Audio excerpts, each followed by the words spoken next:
Salut, c'est Jonathan. J'espère que tu vas bien. Je voulais te parler de la décision de la prière. Le message que je te propose ce matin n'est pas de te dire qu'il faut prier parce que ça tu le sais déjà, mais je voulais te rappeler et t'encourager en te disant que la prière provoque aussi la force de prendre des décisions. Pour beaucoup, la prière se résume uniquement à attendre une réponse, et évidemment que lorsque tu pries, Dieu répond. Mais certains se contentent uniquement d'attendre et de toujours attendre. Attendre une réponse, alors qu'en réalité, la prière peut aussi provoquer une action et une prise de décision. Et c'est cet aspect que je voulais qu'on voit ensemble ce matin. La Bible dit dans Jacques chapitre 1 verset 5, cependant si l'un d'entre vous manque de sagesse, eh bien qu'il la demande à Dieu qui lui donnera, car Dieu donne à tous généreusement et avec bienveillance. La sagesse de Dieu nous permet particulièrement de prendre de bonnes décisions et de faire de très bons choix.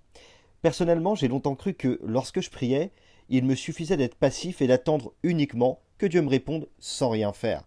Alors évidemment, dans plusieurs domaines, j'ai prié, j'ai attendu et tout simplement Dieu a répondu. Mais ce n'est qu'une facette de ce que la prière peut provoquer. Car la prière peut aussi amener à quelque chose de plus, puisque c'est un échange, un dialogue, c'est une relation avec Dieu. Avec cette relation, eh bien, Dieu peut mettre en toi une forte conviction qui te pousse à prendre une décision. Oui, crois-moi, pour beaucoup, certaines prises de décision seraient l'exaucement tant attendu. Il faut juste te rappeler une chose très importante. La prière, ce n'est pas un monologue. C'est pas simplement toi qui parles à Dieu. Mais la prière, c'est aussi un dialogue. C'est un temps où tu vas parler à Dieu, mais aussi où tu vas laisser le temps à Dieu de te parler. Parfois, il y aura un silence. Et les jours passeront, et il y aura un silence parce que Dieu a préparé un exaucement qu'il te réserve, et qu'il ne tardera pas à arriver. Mais dans d'autres cas, eh bien l'échange se conclura aussi par un mot de Dieu, ou par une forte conviction qui te poussera à prendre une décision qui va résoudre la situation de laquelle tu dois sortir. Ça m'est arrivé plus d'une fois, et je suis sûr qu'à toi aussi. Allez, je te donne simplement quelques petits conseils ce matin. N'oublie pas qu'il y a différents types de prières et que parfois dans une situation où tu ne peux pas intervenir personnellement, toi, eh bien tu devras attendre le secours qui vient de Dieu, être sage, patient et laisser totalement Dieu agir. En revanche, n'oublie pas que Dieu est surprenant et qu'il travaille avec les hommes, avec les femmes, avec les jeunes. Il y a aussi des choses qui sont à ta portée, à la portée de ta main, des décisions que tu n'as pas encore prises et que tu aurais besoin de prendre. Tu as prié et tu es dans l'attente, mais Dieu veut déposer une conviction en toi pour que ce soit toi qui agisses, car Dieu t'a rendu capable d'accomplir avec lui ta destinée.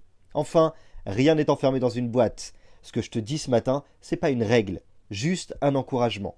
Alors si tu sens que quelque chose a été déposé en toi pour agir, pour prendre une décision, ne laisse pas la peur t'enfermer, car c'est aussi les résolutions que tu prendras qui te permettront de vivre certains succès. À tes résolutions répondront le succès. Et crois-moi, les résolutions bien prises sont toujours le résultat de prières bien faites.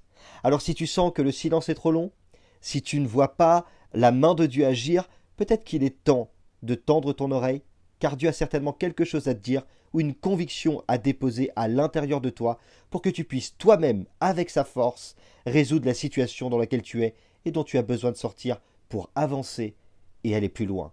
N'oublie pas, Dieu a mis son potentiel en toi.